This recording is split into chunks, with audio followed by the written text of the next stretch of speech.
नमस्कार civil engineers. आप सभी को 22 मार्च 2020 का वो दिन जरूर याद होगा जिस दिन पूरे भारत ने पहली बार नेशन वाइड लॉकडाउन को एक्सपीरियंस किया था, जिसे जनता कर्फ्यू का नाम दिया गया था। और उस दिन के बाद भारत ने कोविड-19 जैसी महामारी का जो रूप देखा, उसके बारे में चर्चा करें तो शायद महीनों गुजर जाएंगे। अगर हम बात करें road and highway construction industry की, तो कोविड-19 का इस इंडस्ट्री पर बहुत बड़ा नेगेटिव इम्पैक्ट पड़ा था। लेबर्स की शॉर्टेज हो गई, फील्ड स्टाफ बीमार पड़ रहे थे, ट्रांसपोर्टेशन बंद था, तो मटेरियल और फ्यूल साइट पर टाइमली नहीं पहुंच रहे थे।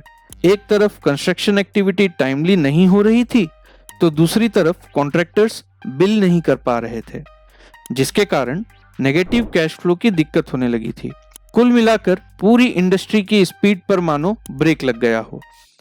ऐसे में भारत सरकार की तरफ से आत्मनिर्भर भारत योजना के अंदर रोड सेक्टर के डेवलपर्स और कॉन्ट्रैक्टर्स के लिए कई तरह की रिलैक्सेशंस प्रोवाइड की गई थी, जिसका मकसद था कि कॉन्ट्रैक्टर्स को तत्कालिक राहत मिल सके और देश के विकास की गति बनी रहे।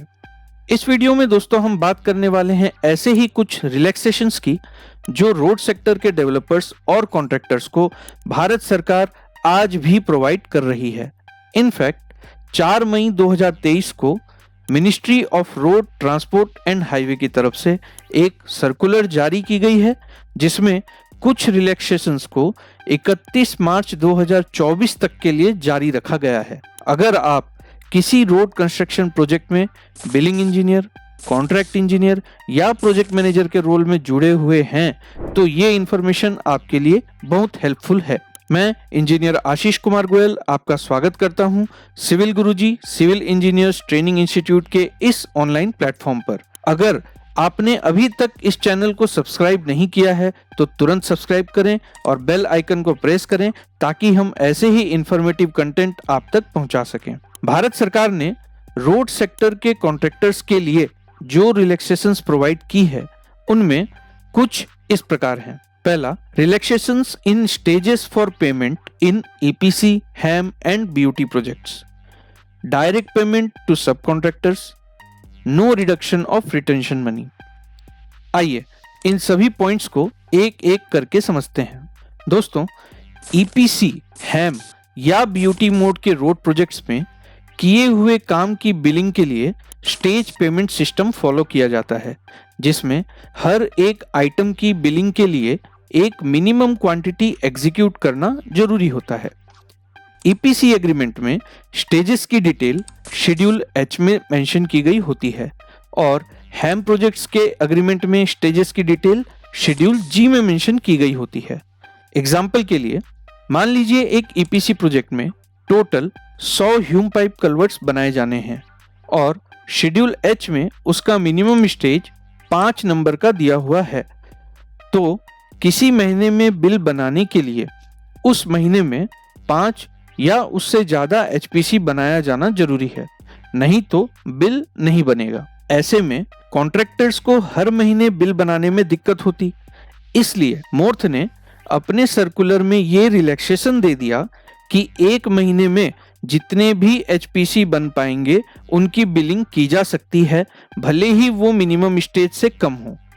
इस तरह से ईपीसी, हैम और बीओटी मोड में चल रहे प्रोजेक्ट्स में रोड वर्क्स, स्ट्रक्चर वर्क्स और अदर वर्क्स के हर आइटम के लिए मिनिमम स्टेजेस में कुछ ना कुछ छूट देकर गवर्नमेंट ने इंश्योर किया है कि कॉन्ट्रैक्टर हर महीने बिलिंग करके कैश फ्लो मेंटेन कर सके और विकास की रफ्तार बनी रहे। दोस्तों, प्रोजेक्ट कॉस्ट की बात करें तो भारत में 100 करोड़ से लेकर 1100 करोड़ या उससे ज्यादा वैल्यूज के भी सिंगल प्रोजेक्ट्स देखने को मिल जाएंगे। इन प्रोजेक्ट्स में जो कॉन्ट्रैक्टर होता है वो पूरे काम को अच्छे से मैनेज करने के लिए सब कॉन्ट्रैक्टर्स भी अपॉइंट कर सकता है। मेन कॉन्ट्रैक्टर और अथॉरिटी के बीच जो कॉन्ट्रैक्ट एग्रीमेंट साइन किया जाता है, उसमें सब कॉन्ट्रैक्टर्स अपॉइंट करने के सारे टर्म्स एंड कंडीशंस दिए होते हैं, जिसको फॉलो करते हुए एक कॉन्ट्रैक्टर अपने प्रोजेक्ट में एक या उससे ज्यादा सब कॉन्ट्रैक्टर्स अपॉइंट कर सकता है जिनका अथॉरिटी से अप्रूवल कराया जाना होता है। अथॉरिटी से अप्रूव होने के बाद इन सब कॉन्ट्रैक्टर्स को अप्रूव्ड सब कॉन्ट्रैक्टर्स कहा जाता है। इस प्रावधान का एक बहुत बड़ा फायदा ये होता है कि छोटे कॉन्ट्रैक्टर्स को गवर्नमेंट कॉन्ट्रैक्ट्स में काम करने का मौका मिल जाता है, जिसके एक्सपीरियंस को वो अपने नाम से टेंडर्स में पार्ट करने के लिए यूज कर सकते हैं। हालांकि प्रोजेक्ट की पूरी जिम्मेदारी मेन कॉन्ट्रैक्टर की ही होती है और गवर्नमेंट सारे बिल पेमेंट्स मेन कॉन्ट्रैक्टर को ही करती है, जबकि सब कॉन्ट्रैक्टर को उसके काम की पेमेंट मेन कॉन्ट्रैक्टर से मिलती है। ऐसे में कोविड-19 के प्रभाव से बचाने के लिए सरकार ने अप्रूव्ड सब कॉन्ट्रैक्टर्स को डायरेक्ट पेमेंट करने की व्यवस्था दी है। मान लीजिए कि किसी एक महीने में अगर प्रोजेक्ट की कुल बिलिंग 100 रुपए की हो रही है, जिसमें 60 रुपए का काम मेन कॉन्ट्रैक्टर ने किया है और 40 रुपए का काम सब कॉन्ट्रैक्टर ने किया है, तो पहले सरकार पूरे 100 रुपए मेन कॉन्ट्रैक्टर को पेमेंट करती थी, पर अब कोविड रिलैक्सेशंस के तहत सरकार 60 रुपए मेन कॉन्ट्रैक्टर को और 40 रुपए सीधे सब कॉन्ट्रैक्टर को पेमेंट कर देगी। इस फैसिलिटी का लाभ उठाने के लिए कुछ और टर्म्स एंड कंडीशंस जरूर हैं जो कॉन्ट्रैक्टर और सब कॉन्ट्रैक्टर दोनों को फुलफिल करनी होती है।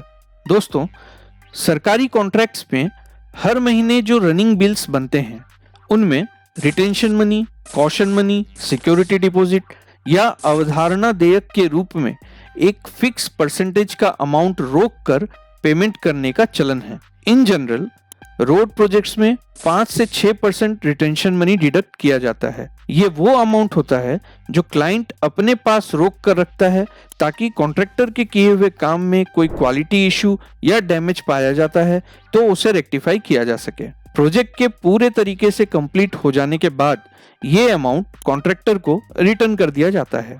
कोविड के नेगेटिव इम्पैक्ट के कारण कॉन्ट्रैक्टर्स के पास लिक्विडिटी की कमी न हो, इसलिए सरकार ने वर्तमान में रिटेंशन मनी डिडक्ट करने पर रोक लगा दी है।